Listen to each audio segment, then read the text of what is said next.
नमस्कार विद्यार्थी मित्रांनो, तुमच्या सर्वांचं स्वागत आहे एमपीएससी फॅक्टरीच्या यूट्यूब प्लॅटफॉर्मवर. मित्रांनो, आजचा एक नवीन विषय आहे.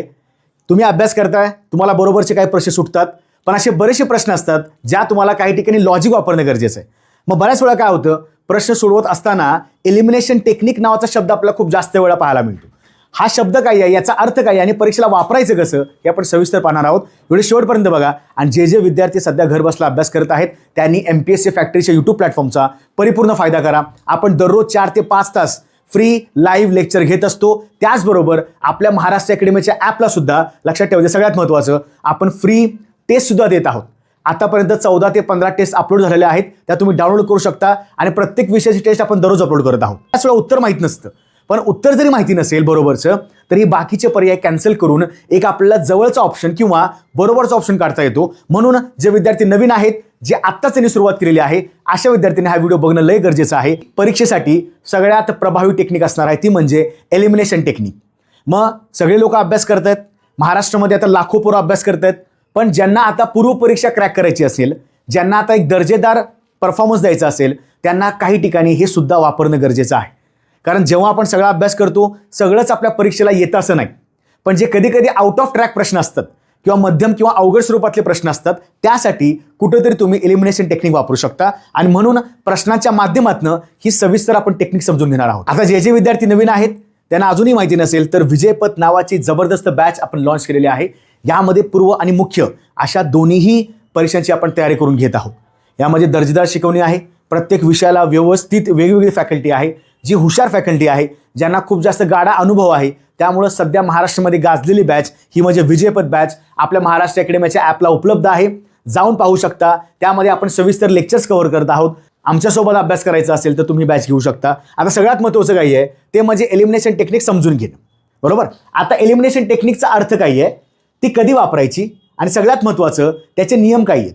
यामध्ये एलिमिनेशन टेक्निकमध्ये आपण काय करणार आहोत, तर जे तुम्हाला पर्याय चुकीचे वाटतात किंवा आउट ऑफ ट्रॅक वाटतात, जे तुम्ही ऐकलेलंच कधी नाही आहे, असे काही पर्याय असतात. किंवा कधी कधी वाक्यामध्ये काय असतं, एक्स्ट्रीम वर्ड्स वापरलेले असतात, म्हणजे खूप जास्त अवघड शब्द, तुम्हाला कन्फ्यूज करायला अजून काही शब्द दिलेले असतात.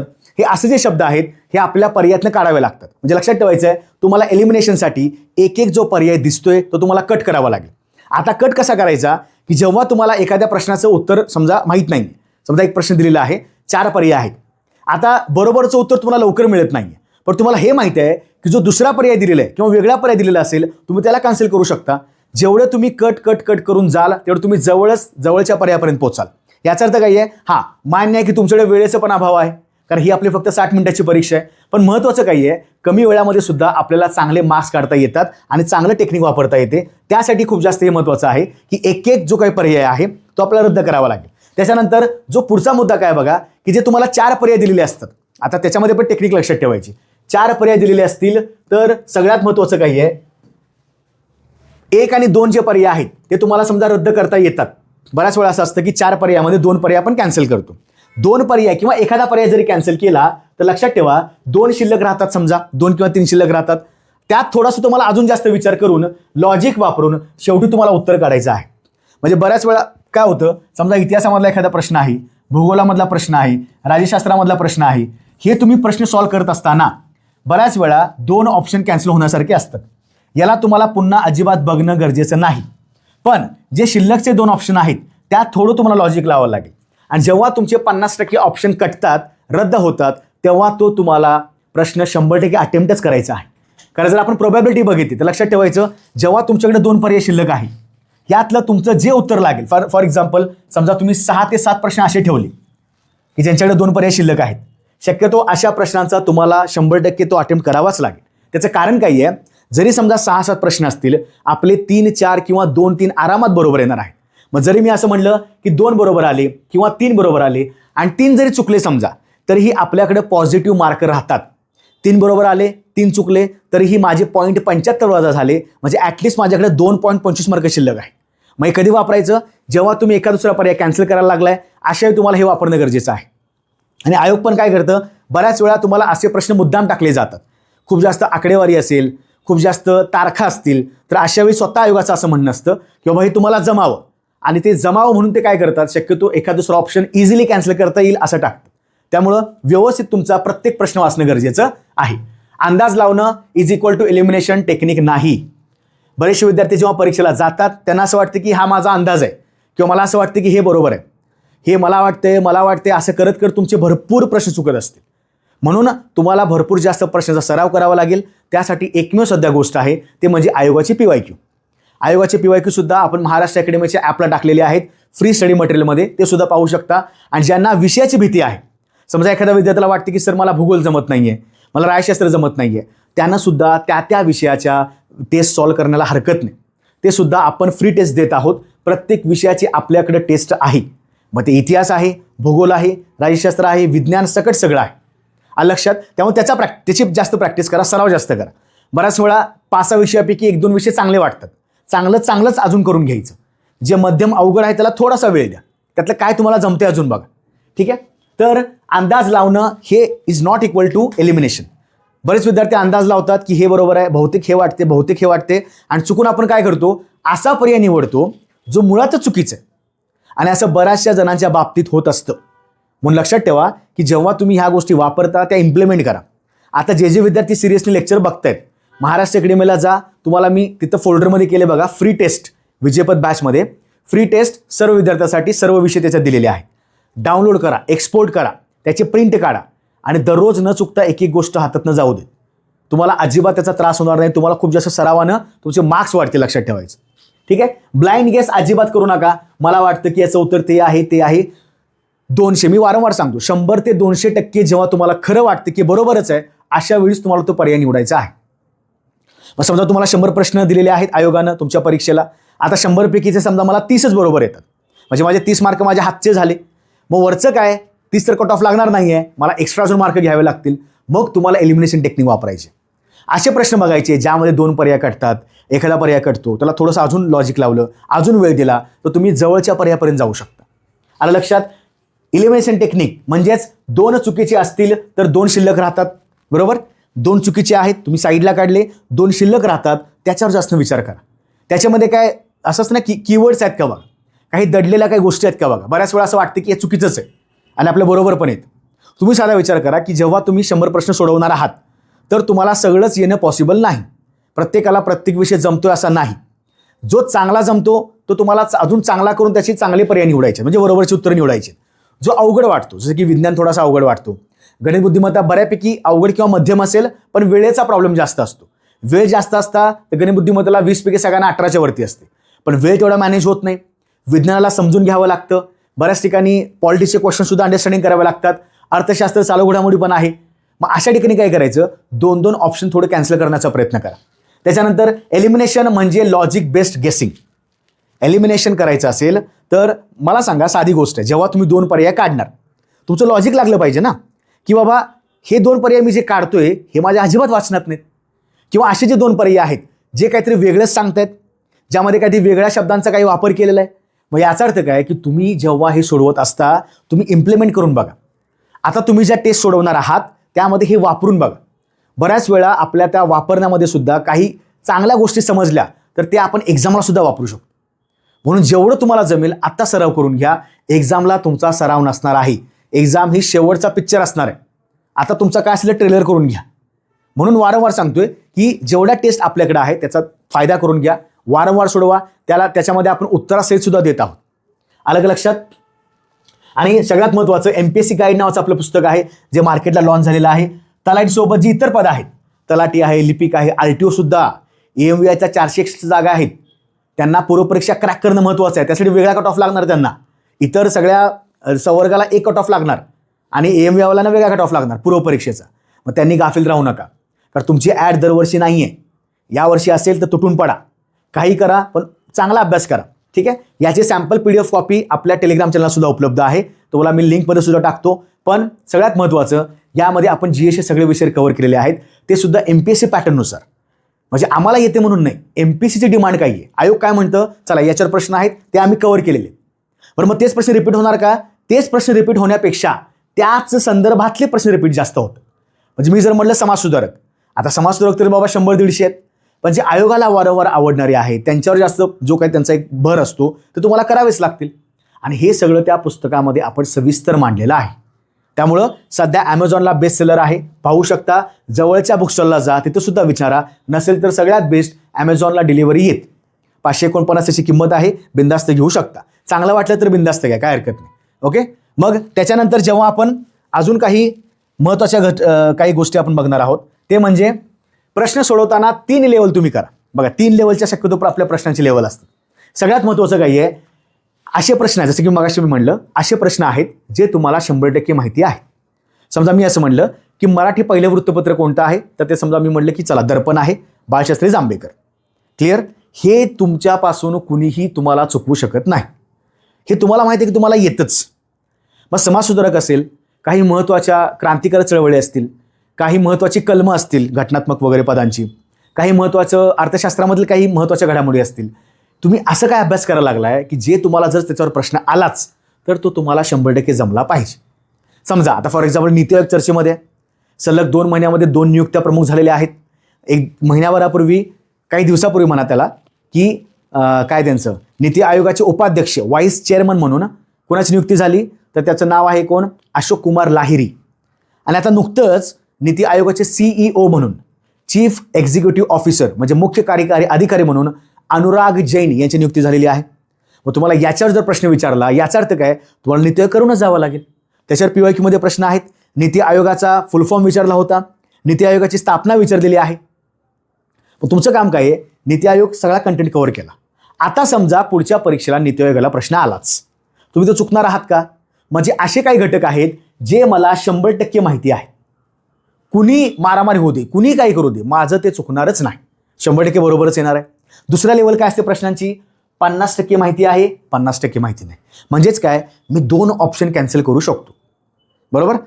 भारतीय राष्ट्रीय काँग्रेसचे 6वं अधिवेशन कुठं झालं, 5वं अधिवेशन कुठं झालं, असं जर विचारलं, तुम्हाला माहिती आहे की बाबा त्याच्यामध्ये क्रम कसा आहे. तर त्यांनी विचारलं दुसरं अधिवेशन या ठिकाणी झालेलं आहे, मुंबईला झालेलं आहे. हा तुम्हाला फिक्स माहिती आहे, पहिलं अधिवेशन मुंबईला झालं होतं, दुसरं झालं कलकत्त्याला, तिसरं झालं मद्रासला. मग असे जे काही प्रश्न असतात की बाबा त्याच्यामध्ये तुम्हाला काय करता येतं, फिक्स माहिती आहे की बाबा ही येणार नाही आहे, ते पर्यायातून बाहेर केले. पहिला झाला 100% बरोबर, पटकन गोल करून ठेवलं. दुसरं झालं 4 पर्याय, एखाद दुसरा कट होऊ शकतो, साईडला केला, शिल्लक 3 किंवा 2 राहू शकतात. बरोबर? असे काही प्रश्न असतात. आणि तिसरं एक लेवल असते प्रश्नांची, ती म्हणजे तुम्हाला यातलं काहीच माहीत नाही. आणि ही लेवल सगळ्यात जास्त महत्त्वाची आहे. कारण जर आपण परीक्षेचा पॅटर्न बघायला गेलं तर कधी पण लक्षात ठेवायचं, जर मी 100 प्रश्नांची विभागणी केली, इथं आपल्याला येणारे फक्त, जर समजा बेसिक अभ्यास असेल, ॲटलिस्ट 20-25 तरी आरामात येणार आहे. ज्यांचा बऱ्यापैकी चांगला अभ्यास आहे, त्यांचं थोडंसं चांगली कमांड असेल, त्यांचे 30 ते 35 प्रश्न आरामात बरोबर जाणार आहेत. मग तुम्ही तुमच्या मनाला एक प्रश्न विचारा की जेव्हा तुम्ही प्रश्नपत्रिका सोडवता, तुम्हाला त्यावेळी कळतं का की बाबा कट ऑफ माझा 40च लागणार आहे आणि मी एवढं सोडवून घरी येतो. म्हणजे मला काय म्हणायचं की जागा किती वाढू दे, पण कट ऑफ तुम्हाला आता कुणी सांगू शकेल का की बाबा एवढाच कट ऑफ लागणार, आकडा कुणीही सांगू शकत नाही आयोगाशिवाय. मग तुम्ही असं म्हणणार का सर मी काय करतो, बरोबर 35 प्रश्न बरोबर सोडवून येतो, जे मला वाटतात की 100% त्यांचं उत्तर बरोबर आहेत, आणि मला असं वाटतं की माझा कट ऑफ 30 पर्यंत लागेल आणि मी घरी येतो. म्हणजे आपल्या मनामध्ये एक शंका पण असते ही बॅक साईडला की बाबा चला मी सोडवतोय, पण मला अजून काही प्रश्न अटेम्प्ट करायचे आहे. शेवटी काही आहे, अटेम्प्ट केल्यावर काही मार्क वाढू शकतात, थोडे मार्क वजा होऊ शकतात. मग तुम्ही काय करता, शक्यतो समजा ही लेवल तुमची असेल 100% माहिती असणारी, असे काही प्रश्न आहेत फॉर एक्झाम्पल जे कदाचित एवढेच असतील किंवा जास्त असतील. मला असं वाटते 20-25 जे प्रश्न आहेत ते कदाचित या पॅटर्नमध्ये असतात. कुठल्या, 50% माहिती नाही, 2 पर्याय मी कॅन्सल केले. म्हणजे मला 100पैकी 35 प्रश्न जमले, पण 100पैकी 20-25 प्रश्न असे पण आहेत ज्यामध्ये माझे 2 पर्याय कॅन्सल होतात. आणि मग असे पण काही प्रश्न आहेत ज्याचं मला काहीच माहीत नाही. म्हणजे माझा अभ्यास थोडासा मी कमी पडला असेल, मी वेळानं अभ्यास चालू केला असेल, कदाचित मी जास्त टाईमपास केला असेल, माझ्याकडनं विषय कव्हर झाले नसतील, यासाठी असंख्य कारणं असतील. मग आता ही साईड थोडीशी साईडला ठेवा, काहीच माहिती नाही, आणि हे प्रत्येकाला होणार. परीक्षेला गेल्यावर तुम्हाला तिथं कधी कधी आठवत नाही, कधी कधी आठवणार सुद्धा. म्हणून तुम्हाला पहिल्यांदा शांत राहून पेपर द्यायचा आहे की जे येईल चांगलं ते पटपट मी पहिला गोळ करून ठेवतो. म्हणजे मला काय वाटते की बाबा जे आपल्या हातामधलं आहे ते पहिला पॉकेटमध्ये घ्या ना, पटपट त्याच्यावर जरा विचार करा. जे मध्यम आहे, अवघड आहे, स्किप करा. त्याच्यावर तुम्हाला मी लेक्चर घेईन किंवा पेपर तुम्हाला सोडवायचं कसं आहे, पण तात्पुरतं लक्षात ठेवायचं, तुम्हाला 3 कॅटेगरीमध्ये प्रश्न येतात. सगळे बरोबर तुम्हाला जे वाटणार आहे 100% बरोबर उत्तर असणार आहे, 50-80% किंवा थोडं कमी जास्त, आणि काहीच येत नाही. कधी असं वाटतं, आम्हाला पण वाटतं समजा आता एखादा प्रश्न आहे की जर याचं उत्तर असं वाटतं की हा प्रश्न कसा काय आला, हे याच्यामध्ये येतं का, कधी कधी असं पण वाटतं हे काहीतरी आउट ऑफ ट्रॅक विचारलेलं आहे. पण हे लक्षात ठेवायचं की अभ्यास करताना तुम्हाला अशा असंख्य गोष्टी आउट ऑफ ट्रॅकच वाटणार. GSचा अभ्यास करताय, सगळं करताय, परीक्षेला गेल्यावर काहीतरी वेगळं सुद्धा येऊ शकतं, त्यासाठी सुद्धा तयार राहा. आता बरेच लोक सांगतायत हे करा एवढं येणार, हे करा एवढं येणार, मनाची पण तयारी करा. याच्या बाहेर जरी आलं तरी मला ते माझ्या लॉजिकनं किंवा ॲटलिस्ट मला जमलं पाहिजे की मी 2 पर्याय कॅन्सल करू शकतो. मग ठीक आहे, काही वेळा चुकेल सुद्धा, काही प्रॉब्लेम नाही. पण बऱ्याच वेळा असं असतं की आपण धाडस करत नाही. मग हे लक्षात ठेवा की बाबा अशा प्रकारचे लेवलचे प्रश्न असतात. त्याच्यानंतर पुढं पाहायला गेलं तर ऑप्शन्स रद्द कसे करायचे हे खूप जास्त महत्त्वाचं आहे. आता आम्ही ज्या टेक्निक वापरल्या, समजा UPSC किंवा MPSCला असेल, तर आमच्या डोक्यात काय असायचं की बऱ्याच वेळा आयोग काय करतं, समजा एखादा प्रश्न दिला, त्या प्रश्नामध्ये जर विधानं असतील, समजा विधानं म्हणजे काय, स्टेटमेंट अ ब क ड अ ब क असे 3-4 स्टेटमेंट असतात. तर आम्ही काय करायचो, समजा एखादं विधान आम्हाला माहितीच नाही, त्याच्याबद्दल काही आयडिया नाही आहे, काही कल्पना नाही आहे, किंवा आम्ही वाचलंच नसेल, पण त्या विधानामध्ये मात्र अशा प्रकारचे शब्द जर असतील, कुठले कुठले, नेहमी, सर्व, केवळ, प्रत्येक, हे शब्द वारंवार आयोग थोडंसं कन्फ्यूजमध्ये टाकतं. मग हे आम्हाला कधी कळालं, जेव्हा वारंवार PYQचा अभ्यास केला, त्यामध्ये असे काही प्रश्न सापडले की फॉर एक्झाम्पल केवळ. आता केवळ काय रिस्ट्रिक्शन होऊन जातं ना, किंवा एवढंच. मग कधी कधी अशी संकल्पना असते की सगळ्यांना लागू होते, पण आयोगाने दिलेलं आहे फक्त केवळ, किंवा आयोग म्हणतं फक्त. मग असं वाटतं की हे शब्द तुम्हाला मुद्दाम तिने टाकलेले असतात तुम्हाला ओळखण्यासाठी. मग बऱ्याच वेळा लक्षात ठेवायचं, हे जे काही शब्द आहेत, काही, सर्व, लगेच समजते की सर्वांना नाही, सर्व राज्यांना हा हे लागू होतं, सर्व कसं काय, मग जरा चेक करायचं. म्हणून हे शब्द लिहून ठेवा, वाटल्या स्क्रीनशॉट काढा. शब्द कोणते असतात, नेहमी, सर्व, केवळ, प्रत्येक, फक्त, हे खूप जास्त महत्त्वाचे आहे. बऱ्याच वेळा अजून काय वाटतं, कसं काय हे करायचं. मग जर अशा तुमच्या त्या विधानांमध्ये, प्रश्नांमध्ये असे कुठले शब्द असतील आणि तुम्हाला तो प्रश्न अटेम्प्टच करायचा आहे, तर तुम्ही अशा प्रश्नांना कॅन्सल करू शकता. म्हणजे अशा विधानांना काय करायचं, कॅन्सल करता येतं. मग तुम्ही विधान वाचलं, लगेच तुम्हाला तो प्रश्न अटेम्प्टच करायचा आहे, जिथं जिथं सर्व असेल, केवळ असेल, फक्त असेल, ते स्टेटमेंट जरा साईडला ठेवा. म्हणजे 99% तुमचं हे उत्तर बरोबरच येणार जर तुम्ही याला साईडला ठेवलं तर. ह्याला म्हणून ना कीवर्ड्स ओळखायचं शिका. त्याच्यानंतर संशयित आकडेवारी आहे, त्याच्यावर कधी कधी आयोग जास्त भर देतं. म्हणजे फॉर एक्झाम्पल एकदा असा पण प्रश्न विचारलेला आहे की स्वच्छ भारत मिशन अंतर्गत की आत्तापर्यंत भारत सरकारने किती शौचालय बांधले होते. आणि शौचालय आता कोण कोण मोजायचं, शौचालय किती बांधले, मग तुम्हाला फक्त त्याच्यावर डोकं चालवायचं होतं. जो आकडा मोठा, साधे एक्झाम्पल आहे बघा, समजा शासनानं चांगलं केलं, ठीक आहे, गव्हर्नमेंटने चांगल्या योजना आणल्या, चांगलं केलं, त्याच्यावर एखादा प्रश्न आला, तर त्याचा एक त्यांना स्वतःचं एक असतं ना की यार मला आमचा अभिमान आहे, आम्ही चांगलं करतोय, ठीक आहे. याचा अर्थ मला सांगा, त्याच्यामध्ये आकडा कमी असेल का जास्त असेल. म्हणजे मला म्हणायचं की घरं जास्त बांधलीत, जे काही आपल्याकडे इलेक्ट्रिक पॉवर जे काही प्लांट्स आहेत ते जास्त तयार केले, लोकांना जॉब जास्त दिले, हा आकडा जास्त असेल ना. मग आता स्वच्छ भारत मिशनमध्ये समजा आपल्याला शौचालयाचं काम करायचं, शौचालय जास्त बांधले असतील, किंवा कचरा, घनकचरा व्यवस्थापन, जेवढा कचरा जास्त गोळा कराल चांगला ना तेवढं. मग तुम्हाला हे लॉजिक जमलं पाहिजे. आता मला सांगा, तुम्ही आकड्यावर किती पाठ करणार.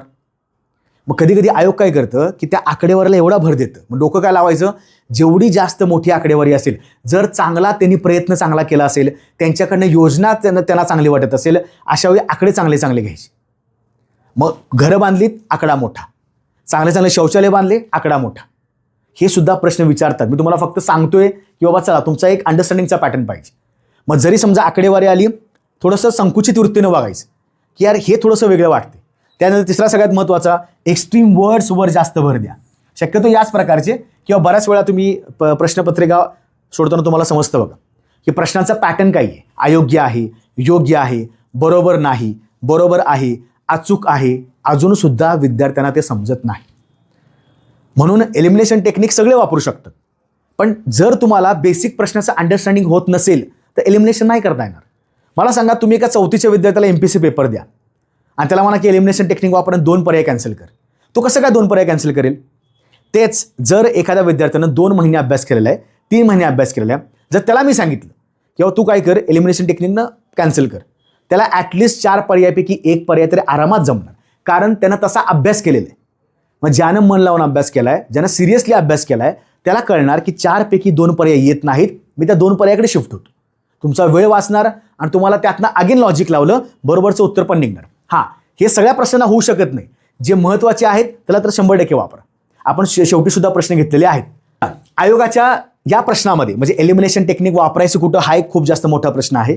मला त्याच्यावर जास्त बोलायचं आहे की वापरायचं कुठं, 4 पैकी 2 पर्याय कुठं कॅन्सल होऊ शकतात. सगळ्यात महत्त्वाचं, जेव्हा तुम्हाला आयोग स्टेटमेंट देतं, जेव्हा तुम्हाला आयोग विधान देणार आहे. फॉर एक्झाम्पल, अ वाक्य आहे, ब वाक्य आहे आणि अ आणि ब मध्ये विचारले कोणतं विधान बरोबर आहे.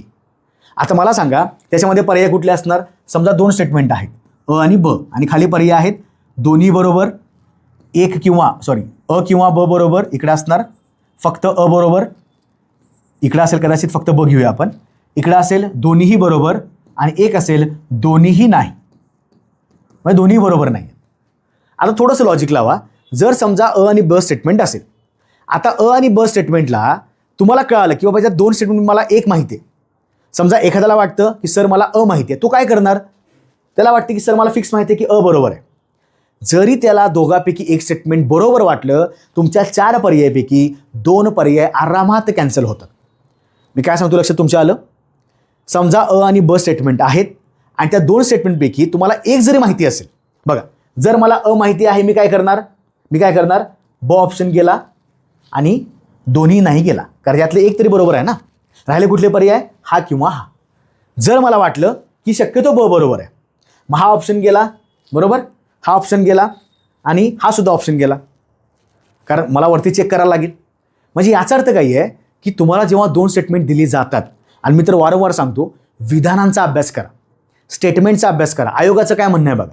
आयोग जर म्हटलं की अ ब कड आहे, आता हे तुम्हाला 2 मध्ये सांगितलं, आणि शक्यतो काय करायचं माहिती आहे का, जेव्हा तुम्हाला अ आणि ब स्टेटमेंट देतील शक्यतो, आणि जर तुमच्या वाचनामध्ये नसेल तर त्याला शक्यतो दोन्हीला घेऊन जायचं. अ आणि ब दोन्ही बरोबर. आयोगानं आत्तापर्यंत समजा असे 5-6 प्रश्न विचारले असतील एका परीक्षेमध्ये, प्रश्नपत्रिकेमध्ये, त्यातले 2-3 तर आरामात बरोबर असतात. म्हणजे आपण लीडमध्ये आहोत परत. समजते मी काय म्हणतोय.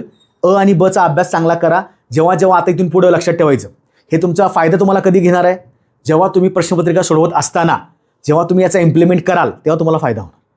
हा लक्षात. दुसरं काही आहे, जास्त विधानांचे प्रश्न जसं की अ ब क ड किंवा 1 2 3 4. आता याचा काय घोळ आहे बघा. जर समजा अ ब क ड किंवा 1 2 3 4 अशा प्रकारचे जर समजा प्रश्न असतील, ओके, त्याने आयोगाने काय केलेलं आहे, 4 स्टेटमेंट दिलेले आहेत की अ स्टेटमेंट आहे, किंवा असं देतील खालपैकी अ ब क ड किंवा खालपैकी विधाने विचारात घ्या आणि बरोबरचं उत्तर सांगा. ओके, समजा बघा त्यांचं अ स्टेटमेंट आहे, ब आहे, क आहे आणि ड पण आहे, आणि पर्याय कसे आहेत बघा. पर्याय कसे असतात अशा वेळी, फक्त अ आणि ब, ब क ड, अ आणि क, आणि वरीलपैकी सर्व बरोबर. आता हे 4 आहेत, कधी कधी आपण 3 पण घेऊया, काय हरकत नाही. अ ब असतं, अ ब क असतं किंवा अ ब क ड पण असतं, हरकत नाही. आता मला सांगा आयोगानं 4 स्टेटमेंट दिलेले आहेत. मग आता तुम्हाला 4 स्टेटमेंटपैकी जर एक जरी कळालं की बाबा हे याच्यामध्ये थोडेसे अवघड शब्द आहेत, याच्यामध्ये एक्स्ट्रीम वर्ड्स आहेत, याच्यामध्ये थोडेसे कन्फ्यूज करणारे शब्द जसे की सर्व, केवळ, फक्त, काही, पटकनचं स्टेटमेंट बाहेर काढायचं. किंवा तुम्हाला जेवढं नॉलेज आहे, तुम्ही जेवढा अभ्यास केलेला आहे, त्यानुसार तुम्हाला वाटलं की या अ ब क ड मधलं 100% मला माहीत आहे की क अजिबात येणार नाही, मग लगेच इकडे यायचं, या पर्यायाकडे यायचं. कुठल्या पर्यायामध्ये क आहे बघा, तो पर्याय कॅन्सल करून टाका ना, झालं, पहिला पर्याय बरोबर. म्हणजे काही काही प्रश्न असे असतात आयोगानं तुम्हाला त्याला बोनस मार्क दिलेला असतो की बाबा तुम्ही घ्या, करा, ऐश करा. पण होतंय काय, जेव्हा प्रश्न आपण पाहतो तेव्हा ती धडकी भरते की यार अ ब क ड अ ब क आहे, आता काय करायचं. काहीच नाही. त्या अ ब क ड मध्ये तुम्हाला त्या 4 स्टेटमेंटपैकी तुम्हाला आरामात 1 किंवा 2 तरी माहितीच असतं. अशा वेळी एलिमिनेशन टेक्निक 100% वापरायची. सगळे पर्याय चाळत बसायचं नाही. इथं बोलणं सोपं आहे कारण इथं आपल्याला वेळ घेता येतो. तसं जेव्हा तुम्ही परीक्षा हॉलमध्ये जाल, एक्झाम हॉलमध्ये जाल, तुम्हाला वेळ घेता येत नाही. 60 मिनिटामध्ये सगळा कार्यक्रम खलास होऊन जातो. म्हणून या प्रकारच्या काही गोष्टी वापरत चला. समजा म्हणजे तुम्हाला यातनं काही फायदा झाला तर 100% सांगा, कारण शेवटी इम्प्रूव्हमेंट होणं गरजेचं आहे. ते वेगवेगळ्या माध्यमातून का असे ना, बरोबर ना. अभ्यास करणं, उत्तर काढणं, दिस इज वन साईड. अभ्यास करून लॉजिक लावून उत्तर काढणं, दिस इज वन साईड. अभ्यास केला, लॉजिक लावलं, एलिमिनेशन केलं, हे पण वन साईड आहे. ज्या साईड वापरता येईल तेवढा वापरा, 50च्या वरती स्कोर काढाच, हे लक्षात ठेवायचं.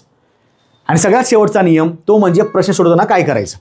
बघा, पर्याय बघायचे, मगाशी म्हटल्याप्रमाणे व्यवस्थित पर्याय बघा, गडबड करू नका. पर्याय बघा, एक्स्ट्रीम वर्ड्स व्यवस्थित बघा. एक्स्ट्रीम वर्ड्स तुम्हाला सापडले ते कॅन्सल करण्याचा प्रयत्न करा, पर्याय कॅन्सल करण्याचा प्रयत्न करा. तुमच्या पर्यायामधनं एखाद दुसरा पर्याय उडून जाऊ शकतो किंवा रद्द होऊ शकतो. त्यानंतर चुकीचे विधानं बघा. एक्स्ट्रीम वर्ड्स, चुकीचं विधान खाली लगेच चेक केलं की हे चुकलेलं आहे. त्याच्यानंतर 2 पर्याय शिल्लक, समजा 2 पर्याय साईडला काढले, चुकीचे शब्द वापरले असतील किंवा वेगळंच काहीतरी कीवर्ड्स वापरले असतील किंवा तुम्हाला असं वाटतं की हे काहीतरी सिलेबसच्या बाहेर आहे किंवा आयोगाने मुद्दाम टाकलेलं आहे, असं जर सगळं आपण साईडला काढलं तर जे तुमचं उत्तर राहील ते शेवटचं उत्तर असणार आहे. प्रत्येक वेळी असं नाही होणार. समजा 1, 2, 3, 4 तुमच्या वाचनामध्ये समजा त्यांनी एक प्रश्न टाकलेला आहे की बाबा याचं उत्तर आम्हाला बरोबर सांगा. तुमच्या वाचनामध्ये समजा 4 तुम्हाला माहिती की बाबा हे उत्तर येणारच नाही आहे, 4ला बाहेर काढा ना. जवळपास त्याचा 1शी संदर्भ आहे, 1ला बाहेर काढा. राहिलं 2 आणि 3. अशा वेळी तुम्हाला थोडंसं लॉजिक लावणं गरजेचं. म्हणजे एलिमिनेशन टेक्निकनं आपण जवळच्या उत्तरापर्यंत लगेच पोहोचतो, डिरेक्टली उत्तरापर्यंत नाही पोहोचत, कारण आपल्याला कॅन्सल करत जावं लागतं. आणि कुणीही असं मुद्दाम नाही कॅन्सल करत. कॅन्सल करणारा कोण आहे, ज्याला त्यातलं बेसिक तरी माहिती आहे. मग अशी म्हटलं ना 4थीचा विद्यार्थी आणि तुम्ही, ज्याला माहितीच नाही आहे की काय दिलंय, कसं काढायचं, त्याचं बेसिक काय आहे, कन्सेप्ट काय आहे, तो कसं काय उत्तर काढणार. कॅन्सल करायला आपण बेसिक नॉलेज लागेल ना. आपण जे म्हणतोय की पर्याय साईडला काढा, पर्याय साईडला काढा, यासाठी सुद्धा अभ्यास गरजेचा आहे. फक्त बरोबरचं उत्तर काढण्यासाठी नव्हे, पर्याय काढायला पण बेसिक अभ्यास लागतो, हे लक्षात ठेवायचं. ठीक आहे. त्याच्यानंतर पुढचा सगळ्यात महत्त्वाचा भाग. आता बघा, मी तुम्हाला मुद्दाम काहीतरी एक्झाम्पल टाकलेले की जेणेकरून तुमच्या समोर सगळं स्पष्ट व्हावं की कशा प्रकारे प्रश्न विचारले जातात.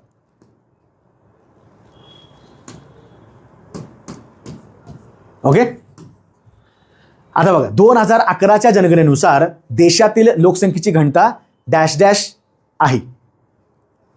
ओके. 2011ची आकडेवारी. आता 27ची जनगणना चालू आहे, त्या आकडेवारी सध्या करायची गरज नाही, ती अजून यायची आकडेवारी आहे, नंतर अपडेट झाली तुम्हाला मी सांगेन. प्रश्न काय दिला आहे, 2011च्या जनगणनेनुसार देशातील लोकसंख्येची घनता डॅश डॅश आहे. साधं मनाला विचार. घनता तुम्ही अभ्यास समजा 11चा अभ्यास केला असेल, 11ची आकडेवारी केली असेल, महाराष्ट्र असेल किंवा भारत असेल, त्यांनी विचारले काय, देशातील म्हणजे देशाची घनता विचारलेली आहे. बरं, घनता काय असते. घनता म्हणजे एका चौरस किलोमीटर क्षेत्रावर राहणाऱ्या लोकांची संख्या, बरोबर ना. म्हणजेच काय, नंबर ऑफ पीपल जेवढे राहतात कुठं, तर एरियामध्ये. एरिया कशात मोजतात, चौरस किलोमीटरमध्ये आहे बघा. आता साधं लॉजिक आहे, 100, 150 अशी आपली घनता असेल का. आपली घनता दर 10 वर्षांनी वाढायला लागलेली आहे, हे लक्षात ठेवायचं. व तुमच्या लक्षात आलं पाहिजे की बाबा खूप जास्त कमी नसणार आहे, कारण भारत सध्या टॉपला आहे, जगामध्ये 1 नंबरचा देश आहे. बरं ठीक आहे, हे 2011ची आहे म्हणा, त्यावेळी चीन 1 नंबरला होतं. 2011मध्ये आपल्याला माहिती आहे की बाबा कमी तर नसणार आहे, मी हा ऑप्शन कॅन्सल केला. बरं, ह्याला लागून 57 आहे, हा पण ऑप्शन कॅन्सल केला. तुमच्याकडे फक्त आता 2च ऑप्शन शिल्लक आहे. तुम्ही काय करणार अशा वेळी. घनता दर 10 वर्षांना वाढते की कमी कमी होत जाते, दर 10 वर्षांना वाढणार आहे. माझं लॉजिक आहे, जे मला आकडा जास्त दिसायला लागलाय तुम्ही आकडा घेऊन जाणार, याचा बरोबरचा पर्याय तुमचा 4था असेल. बघा, पुन्हा लॉजिक बेस्ड आलं, याचं बरोबरचं उत्तर 4 असणार. मी काय केलं, असा विचार केला की घनता कमी कमी कमी नसणार, म्हणजे कमीचं ऑप्शन मी कॅन्सल केले. जो मला आकडा जास्त दिसला, कारण 382 आपली बरोबरची घनता आहे, त्याला मी घेऊन गेलो. हे तुम्हाला अभ्यास करताना वापरायचं आहे. हेच लॉजिक व्यवस्थित वापरा. बरं ठीक आहे, प्रश्न सोपा वाटला. ज्यांना असं वाटते की सर आम्हाला डिरेक्टली माहिती होतं, पर्याय गोल करून टाका. लेवल बघितलं ना, 1, 1, 2, 3 लेवल. पहिल्या लेवल कुठली होती, 100% बरोबर प्रश्न येण्याची संख्या, तुम्हाला त्याच्यामध्ये ॲड झालं. ठीक आहे. त्याच्यानंतर दुसरा प्रश्न काय बघा, खालपैकी कोणती जोडी किंवा जोड्या वन्य प्राण्यांची नावे आणि वैज्ञानिक नावे या संदर्भात बरोबर आहे किंवा आहेत. आता मी असं म्हणतो की बाबा मला सगळ्या प्राण्यांची नावं पाठ करू शकत नाही. कुठलं, वैज्ञानिक नावं, रेग्युलर नावं मला माहिती आहेत. आता मी काय करतो, यातलं महत्त्वाचं काय बघा, आशियाई सिंह भारतामध्ये आहे, बरोबर, सगळ्यात जास्त प्रमाणात आहे, सगळ्यांना माहिती आहे. पट्टेरी वाघ म्हणजे आपला रॉयल बेंगॉल टायगर, भारताचा आपला जो काही राष्ट्रीय प्राणी आहे. बरं, आता मला माहिती आहे की हा जो ब आहे ना, पट्टेरी वाघ, तर हा 100% बरोबर आहे. याला काय म्हणतात, पॅन्थेरा टायग्रिस. म्हणजे मला काय करायचं आहे, ब माझा ऑप्शन 100% मला पाहिजे. आता पर्यायामध्ये बघा, लगेच चेक करायचं, पर्यायामध्ये तुम्हाला ब दिसतोय का. मला ब असणारा पाहिजे. इथं ब आहे का, या पर्यायामध्ये ब आहे का, इथं ए आणि सी आहे, किंवा इकडे पण बघा फक्त अ आणि क, म्हणजे हा पर्याय गेला, बरोबर. इथं आहे क आणि ड, हा सुद्धा पर्याय गेला. बघा, तुमचं बेसिक जरी माहिती आहे तर तुम्हाला 2 पर्याय कॅन्सल झाले की नाही. आता बघा, भारतीय गेंडा थामिन हरिण. आता भारतीय गेंड्याचं बरोबरचं नाव आहे वैज्ञानिक रायनोसेरस युनिकॉर्निस, त्याचं बरोबरचं नाव आहे. म्हणजे मला क सुद्धा बरोबर वाटतोय. आता ब आणि क जर घेऊन गेलो तर तुम्हाला आशिया सिंह माहिती होता का? तुम्हाला आशियाई सिंह माहिती होता का? जर तुम्हाला माहिती नसेल तर अशा वेळी सगळ्यांना घेऊन जाणारा एक पर्याय असतो. तो कुठला असतो? आहे ना शेवटी. हा मुद्दाम दिलाय का तुम्हाला? का दिला असेल सांगा मला चौथा पर्याय? कारण त्यांना पण माहिती आहे की तुम्ही भारतीय समजा एखादा गेंडा असेल, भारतीय आपला जो काही वाघ आहे पट्टेरी किंवा आपला आशियाई सिंह आहे त्याची नावं पाठ करू शकता, पण तुम्ही हरणाची नाव नाही पाठ करू शकत. हे हरिण वेगळं आहे, थामिन हरिण. याला एल्स डिअर पण म्हणतात. ह्याला रुसिवेरस किंवा सर्वस एल्डी त्याचं असं वैज्ञानिक नाव आहे. मग आता आयोगानं काय विचार केला असेल की हे पोरांना नाही जमणार, आपण त्यांना एक वेगळं ऑप्शन देऊ. म्हणजे हे सुद्धा लक्षात ठेवायचं की कधी कधी तुम्हाला इन्क्लुझिव्ह सगळ्यांना घेऊन जर ऑप्शन चेक करायचा आहे. तुम्हाला माहिती असणार कुठला होता? वाघ होता. मग तुम्ही वाघाला घेतलं, तुम्ही हरणाला का बाहेर काढायला लागलाय? तुम्हाला हरणाचं माहिती आहे का? माहिती नसेल घेऊन जा. माहिती नसेल घेऊन जायचं ऑप्शन आहे, कारण ते तसं ऑप्शन दिलेलं आहे ना वरीलपैकी सर्व. मग अशा प्रकारचे प्रश्न असे टॅकल करायचे, लक्षात ठेवा. त्याच्यानंतर अजून एक महत्त्वाचा प्रश्न पुढं अजून प्रश्न आहेत. वनस्पतीची नैसर्गिक वर्गीकरण पद्धती कोणी शोधून काढली? बघा आता तुमच्या ॲक्च्युली हा सायन्सचा प्रश्न आहे, विज्ञानाचा प्रश्न आहे. विज्ञानामध्ये तुम्ही बायोलॉजीचा अभ्यास करता, जीवशास्त्राचा अभ्यास करता. जीवशास्त्रामध्ये भयानक लोक वेगवेगळ्या फॉर्मॅटमध्ये तुम्हाला शिकायला मिळतात. मग कोणी बायोलॉजीमध्ये पण डीपमध्ये आहे बघा, जसं की वैज्ञानिकाची नावं काही आहेत, मग ते आरोग्यशास्त्र आहे, काही विज्ञानविषयक गोष्टी आहेत. तुम्हाला अशी वेगवेगळ्या प्रकारची सायंटिस्टची नावं मिळतात. आता मला सांगा, वनस्पतीची नैसर्गिक वर्गीकरण शक्यतो ज्यांचं इंग्रजी बऱ्यापैकी आहे किंवा ज्यांनी सायन्स चांगला केलेला आहे त्यांचं प्रॉपर त्यांनी इंग्रजीमध्ये वाचा, कारण इंग्रजीमध्ये प्रश्न बरोबर समजतात, सुटतात सुद्धा लगेच. Who discovered the natural classification system of the plants. बरं, कार्ल लिन्नेसनं काय केलं? कार्ल लिन्नेसनं फक्त टॅक्सॉनॉमी केली. म्हणजेच काय तर नावं देण्याची पद्धत, स्पीसीस काही आहे, जिनस काही आहे, त्यामुळं हा पर्याय मी कॅन्सल केला. हा मला फिक्स माहिती होता की याचा ऑप्शन येणार नाही. बरं, थिओफ्रस्टसनं काय केलं? थिओफ्रस्टस कोण आहे? थिओफ्रस्टस आहे बॉटनी शाखेचा जनक, फादर ऑफ बॉटनी, लक्षात ठेवायचं. मी याला पण कॅन्सल केलं. आता माझ्याकडे हे दोन पर्याय शिल्लक आहेत. तुम्ही बेंथम आणि हुकर सुद्धा वारंवार वाचला असेल, बरोबर ना? आणि हे पर्याय बऱ्याच ठिकाणी परीक्षेला प्रश्न विचारलेला आहे. आता जो स्मिथ आहे हा तुम्हाला वेगळा वाटतो ना? जरा हा वेगळा वाटतो कारण यानं अल्गीमध्ये संशोधन केलेलं आहे ना की या ठिकाणी.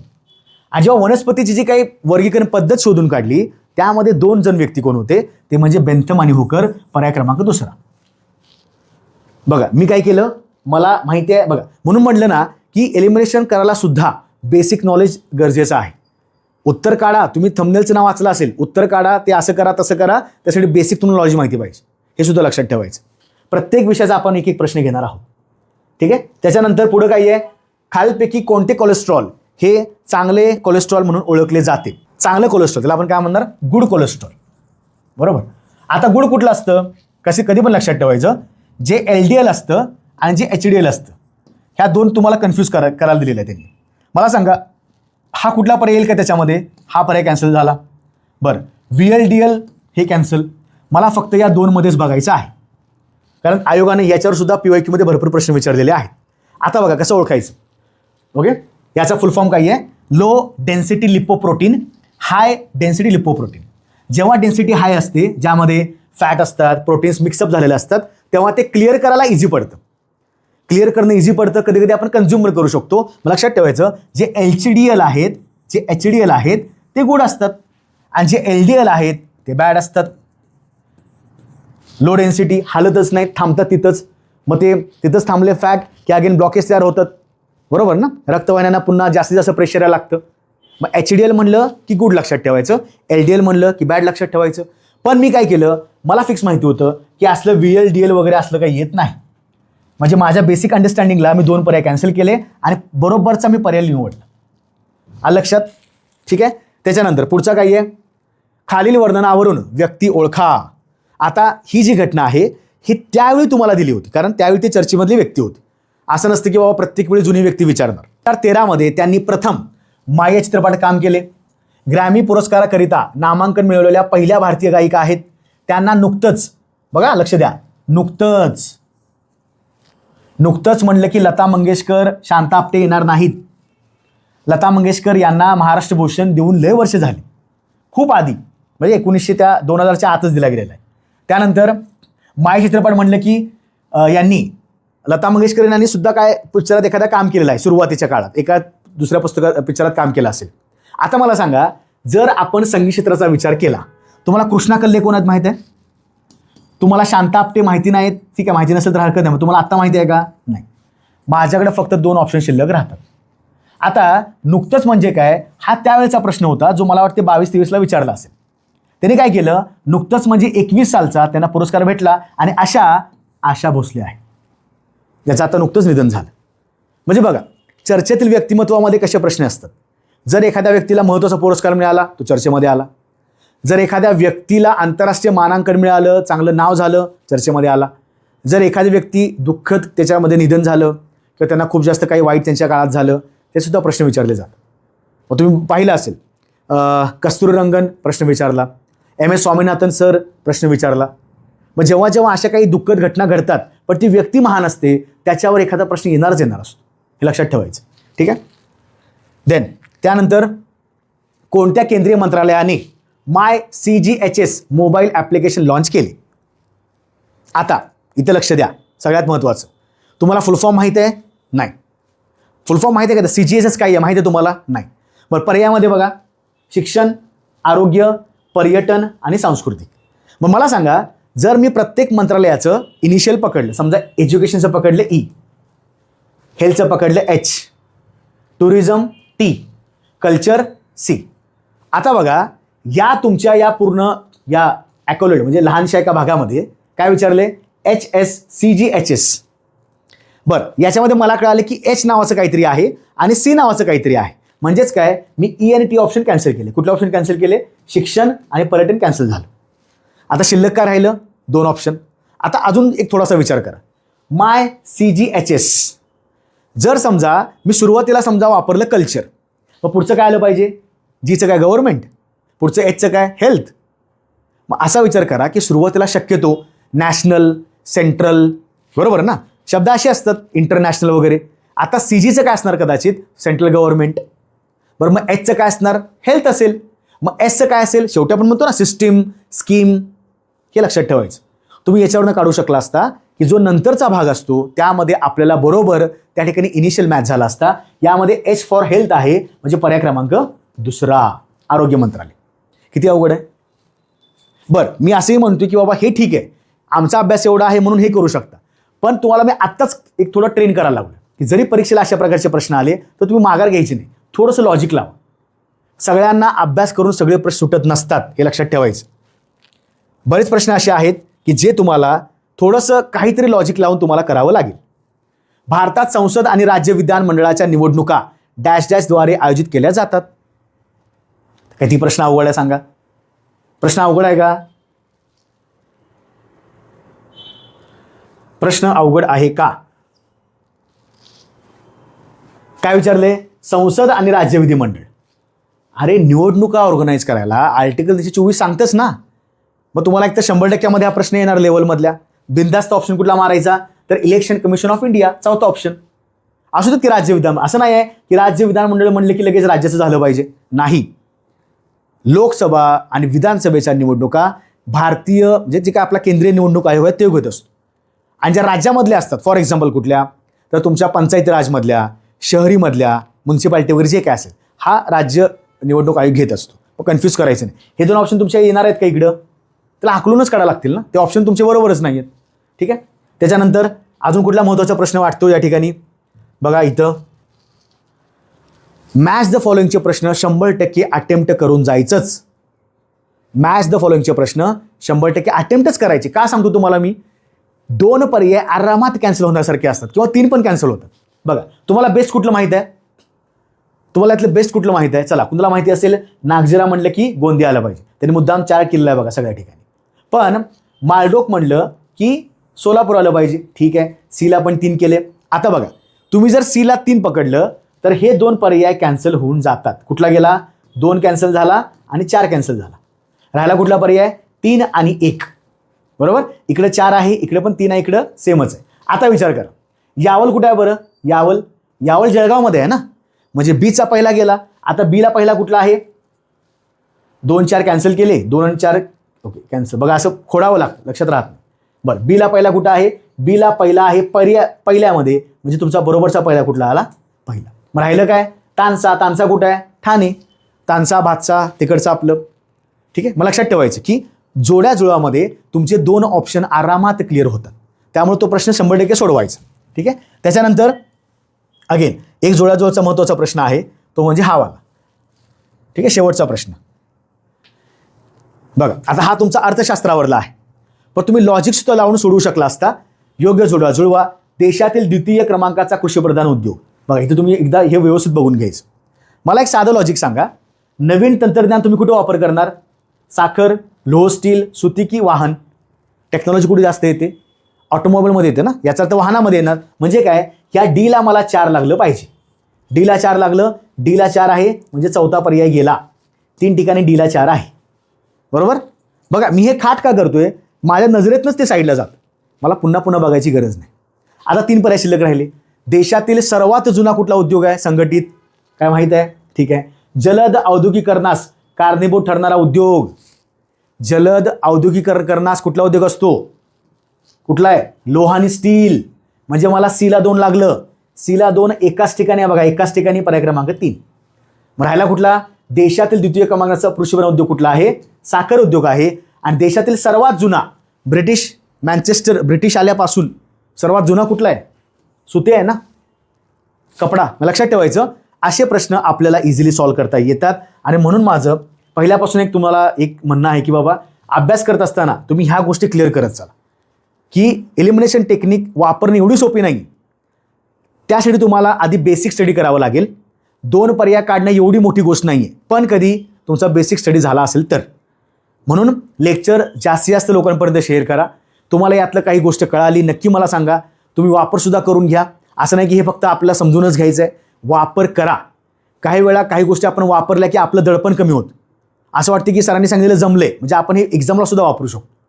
आणि शेवटी बघा ना, तुम्हाला जर 30-35 प्रश्न येत आहेत, तुम्हाला अजून 15-20 मार्क पाडायचे, तुम्ही काय करणार, एलिमिनेशन करणार, 2-2 ऑप्शन कॅन्सल करणार, चेक करणार ना की मला अजून काय येते. म्हणून एलिमिनेशन टेक्निक बघा. माझं काय म्हणणं आहे, तुम्हाला कसे करून 50 आकडा पार करून द्यायचा आहे. त्यासाठी काय करायला लागेल ते करूया. फक्त अभ्यास करणं ही एक वेगळी कंडिशन. त्याचबरोबर एलिमिनेशन टेक्निक, लॉजिक बुस्टिंग हे सुद्धा महत्त्वाचं. लक्षात ठेवायचं की आपली विजयपथ बॅच सुरू आहे. वाटलं तर बिंदास्त घेऊ शकता. यामध्ये आपण व्हरायटी जसं की मी शिकवायला लागलोय तसं यामध्ये प्रत्येक विषय शिकवतो. प्रत्येक व्यक्ती विषय वेगळा शिकवतो. मग कुणाचा भूगोल आहे, कुणाचा इतिहास आहे. दररोज सध्या 4 ते 5 तास आपण या ॲपमध्ये शिकवत असतो. त्यामुळं महाराष्ट्र अकॅडमीचं ॲप्लिकेशन डाउनलोड करा. त्यावर आपली बॅच सध्या असेल आणि त्यामध्येच आपण काय केलेलं आहे, फ्री टेस्टसुद्धा दिलेले आहे. त्याचासुद्धा फायदा करून घ्या. आणि लेक्चर आवडलं असेल नक्की लाईक करा, शेअर करा आणि फॉलो केलं नसेल तर फॉलो करून जा, सबस्क्राईब करून जा, नोटिफिकेशन बेल आयकॉन दाबून सुद्धा जा. जेणेकरून काय होईल, तुम्हाला पुढच्या अपडेट्स पटपट मिळत राहतील. पुन्हा एका वेगळ्या विषयामध्ये भेटायचं आहे. धन्यवाद. अभ्यास करा. जय हिंद.